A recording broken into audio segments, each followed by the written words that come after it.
Even though General Grievous wasn't Force-sensitive or classically trained at a temple or mystical cave, he was trained in the way of lightsaber combat by Count Dooku. Unlike other Jedi Knights and Sith Lords, he didn't employ the techniques of one singular lightsaber form.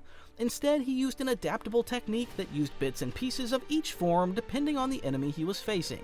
Thanks to his cybernetic brain enhancements, he was able to mimic almost any form that he witnessed, and he was able to analyze and counter any technique that he faced. This made him an extremely difficult opponent to face, and it also explains why he was able to take down so many Force-sensitive beings to add their lightsabers to his collection. While Dooku saw Grievous's technique as a disgrace, he also made sure to train him in a way that utilized his ability to overpower and overwhelm his opponents. Grievous actually used his unique technique to beat multiple Jedi such as Nadar Veb, who was a former Padawan of Kit Fisto, Shaak Ti during the Battle of Hypori, Aayla Secura on Hypori, and Ki-Adi-Mundi, who was only saved thanks to his ARC troopers arriving. But despite his overwhelming successes against these Jedi, Dooku warned him that there were 4 Jedi that he'd never be able to beat if he were to ever encounter them. When it comes to master lightsaber wielders, very few come close to Master Mace Windu, who was considered to be the most powerful duelist of his time. There are very few people in the galaxy who were a match for Mace, and his lightsaber techniques was a large part of that. Mace was a master of Form 7, Vaapad, which was designed to overwhelm his opponents, feed off of his enemies' rage and fear, and it grows stronger depending on the strength and resolve of his opponent.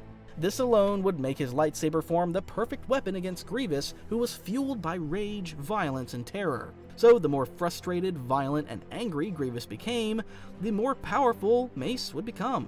Once again, Grievous had no Force sensitivity, and Mace Windu was very powerful in his connection to the Force. In fact, Mace Windu was a top-tier Force user who held the title of Master of the Order, as well as Champion of the Jedi Order, thanks to his actions and dedication to the Temple and the Republic. On top of that, Grievous's reign of terror and fear has no effect on Mace Windu. Mace had already faced powerful enemies by the time he could have battled General Grievous, such as Count Dooku, Sith assassins, and eventually Emperor Palpatine. When it comes to Mace's fighting technique, he was known for being unpredictable, aggressive, and precise, and Grievous was known to have trouble with unpredictable fighters. He was best paired against fighters who followed a specific form or technique through and through. That way he could analyze their behavior and make the calculations for countering them. When we look at the other opponents that Mace Windu has defeated, it becomes clear that Grievous shouldn't have been much of a challenge for him.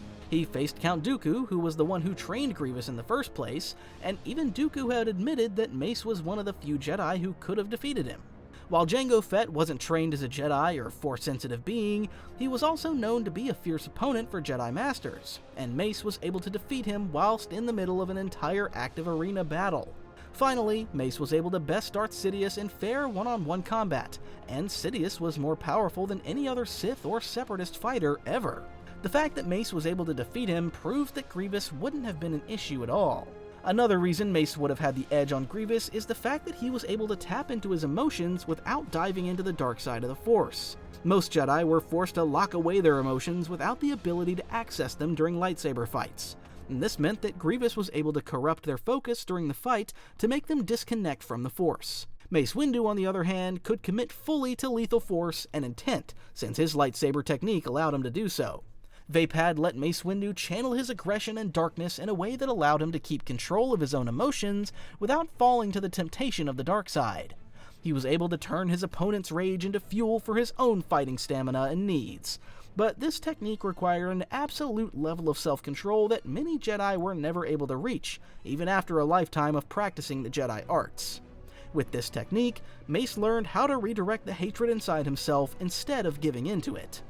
In terms of the Jedi Council and their hierarchy, one of the only Jedi known to be more of a master of techniques than Mace Windu was Yoda. There's no need to compare the levels of Force sensitivity between Yoda and Grievous since Grievous had none, but Yoda was on another level compared to other Jedi as well. Yoda's age helped him master multiple techniques that would take other Jedi a lifetime to achieve, since he ended up living to be over 900 years old. Yoda was more than capable of using techniques such as telekinesis, recognition, force augmentation, and force barriers while maintaining an extremely deep and established connection to the Force. In a sense, this meant that Yoda would have been more than capable of ripping Grievous apart by using the Force alone if his doctrine allowed him to do so or pull off his limbs to immobilize him.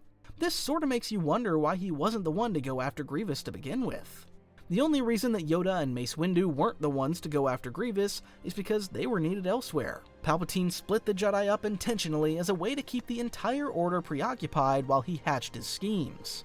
Yoda had a deeper connection with the Wookiees of Kashyyyk, so he decided to take on that issue. At the same time, Yoda was too valuable to the Order to risk on a mission that wasn't even confirmed intel. At the same time, Grievous was never the Sith's endgame, and the Jedi Council could sense it. Palpatine has admitted that Grievous was used as a way to drive Obi-Wan and Anakin apart, and he wanted to corrupt Anakin more than anything. As for Yoda's lightsaber technique, he was a master of Form 4 Ataru. This technique uses acrobatics to his advantage, which is a part of the technique that Grievous just wouldn't be able to mimic or extort. Yoda's fighting style also doesn't give Grievous the chance to interpret what's coming next, as his movements are less telegraphed than other iconic Jedi Masters. On the other hand, Yoda would be more than capable of sensing Grievous's every move and attack, as he was a master of precognition. When it comes to Grievous's techniques, it was very clear that Yoda would never be intimidated by Grievous, and he actually trained the man who trained Grievous, Count Dooku. Count Dooku was Yoda's apprentice during his time at the Jedi Temple, and the two of them even fought each other at the beginning of the Clone Wars on Geonosis. During this duel, Yoda was clearly more skilled and prepared for their duel, and the only reason that Dooku was able to get away was because he used Obi-Wan and Anakin as a distraction, even though Yoda was clearly more powerful than Dooku. His belief in the light side of the Force would have never allowed him to sacrifice Obi-Wan and Anakin for the sake of capturing Dooku. The final Jedi Master who would have beaten Grievous is a lesser-known human master known as Sin Dralig. Sin was actually the Jedi Temple's leading lightsaber instructor, and he was proficient in all 7 forms of lightsaber dueling. He personally mentored hundreds of Jedi Knights, including ObiWan Kenobi and Anakin Skywalker. On top of that, he also commanded the Jedi Temple security force and was responsible for the defense during attacks on the temple, such as Barriss Offee's bombing and Cad Bane's holocron heist. During the Clone Wars, Sin balanced his responsibilities as a lightsaber instructor and a commander of the Temple Guard, and he personally trained dozens of Jedi Knights who would go on to command their own units in the Clone Wars. During the event of Order 66, Sin led his own group of students to attempt an escape from the Jedi Temple, and he was only defeated by Darth Vader when he went to save his student Bean. His death was captured on the security footage that Obi-Wan and Yoda watched after arriving at the temple, long after the Order was enacted. Since Sin was a master of all 7 techniques, he was also able to switch between them seemingly at will in the middle of a duel, which would have proven too hard for Grievous to adapt to and predict. Grievous relies on the repetition of his opponent's movements, and Sin wouldn't give him a chance to figure out his next moves. This meant that he was more than capable of using Form 1, Shi-Chu, which was also known as the Way of the Sarlacc. This form was the most basic form, and it focused on wide, sweeping strikes and defense against multiple opponents. It was easy to learn and effective in maintaining control of the battlefield, but it lacked precise strikes and movement. In Form 2, Makashi, he could focus on one-on-one dueling, which focused on elegant movements and almost resembled a deadly dance. This is the same form that Grievous's teacher, Count Dooku, used. This form is very efficient and excellent against other lightsaber users, but it is a less aggressive form. Form 5, Xian, was also known as the Perseverance form, which focused on strength and counterattacks. This was where your power strikes came into play, but it was less adaptable and was reserved for the stronger Jedi Knights in the Order, such as Anakin Skywalker. Form 6, Niman, is the most balanced form, and it was a hybrid style that combined other forms in a versatile way. With this form, it was much easier to adapt to different opponents in the same battle, and it also utilized force techniques in lightsaber combat.